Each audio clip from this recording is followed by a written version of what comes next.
Vou falar com vocês hoje a respeito de aumentadores de testosterona, que dizem as evidências científicas a respeito destes fitoterápicos comumente utilizados aí por usuários, de suplementos, tentando aumentar o ganho de massa muscular, ganhar mais testosterona livre e ter melhor desempenho esportivo.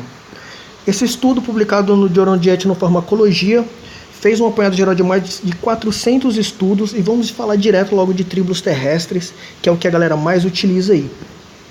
No estudo de Rogerson, com 450 mg por dia de tribulus terrestres durante 5 semanas em jogadores profissionais de rugby, não demonstrou nenhum efeito sobre os valores de testosterona total e testosterona livre.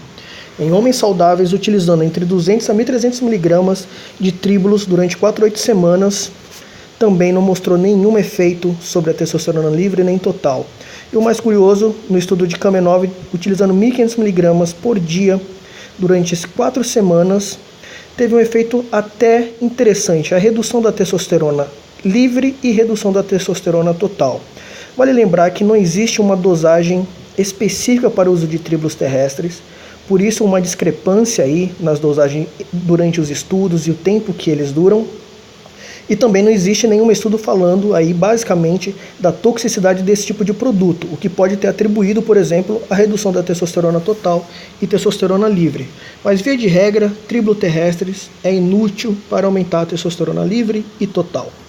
Esse é um mecanismo muito interessante proposto também pelo estudo sobre o efeito da mucuna e da ashwagandha.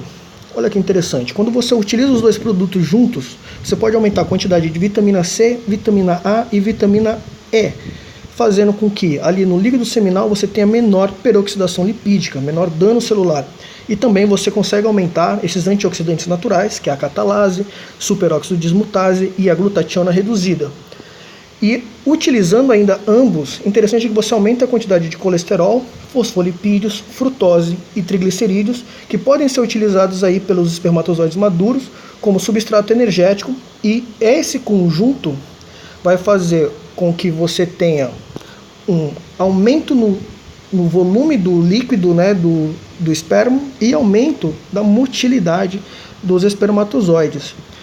E esse mecanismo especificamente da mucuna, muito interessante, que é rica em L-Dopa, mostra como ela pode atuar sobre o hormônio liberador de gonadotrofinas, que vão estimular diretamente o hormônio FSH, que é o folículo estimulante, atuando ali no aumento de espermatozoides e também atuando sobre o hormônio luteizinante, aumentando, por exemplo, a testosterona. Mas o mais interessante ainda é que ela é capaz de aumentar a quantidade de dopamina circulante, e a dopamina tem um efeito muito bom sobre a prolactina, evitando que a prolactina tenha seus níveis aumentados, e a mesma com níveis aumentados reduz a expressão do hormônio liberador de gonadotrofinas. Ou seja, é um mecanismo muito interessante.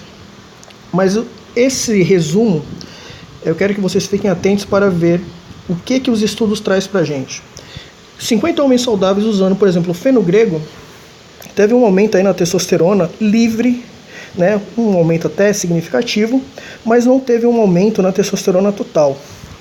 E homens com oligoespermia, baixa produção de espermatozoide, utilizando o ashwagandha, uma dosagem aí de 5.000 mg, teve um aumento significativo na testosterona de 351 nanogramas por decilitro para 494.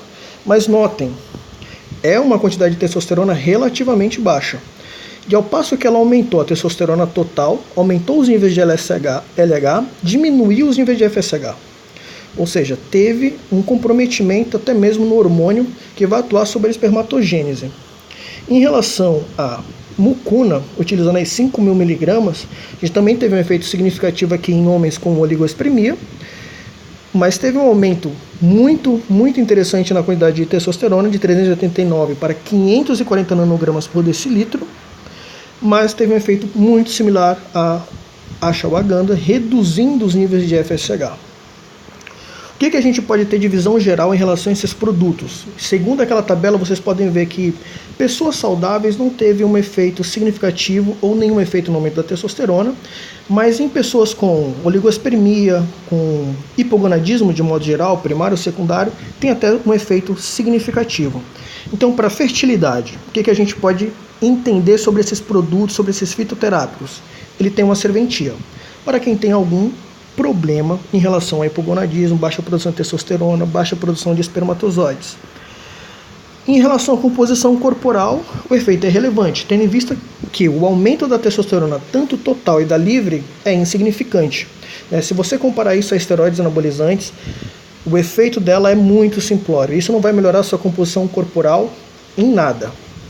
Em relação ao desempenho esportivo, o efeito também é relevante, tendo em vista que não vai melhorar significativamente os efeitos, que essa testosterona aumentada ali de livre ou total em relação ao seu desempenho esportivo. Então, o que a gente pode também concluir de modo geral? Se você é uma pessoa saudável, um jovem saudável, não tem motivos para você utilizar esse tipo de produto visando aumentar a sua testosterona, tendo em vista que é um aumento insignificante.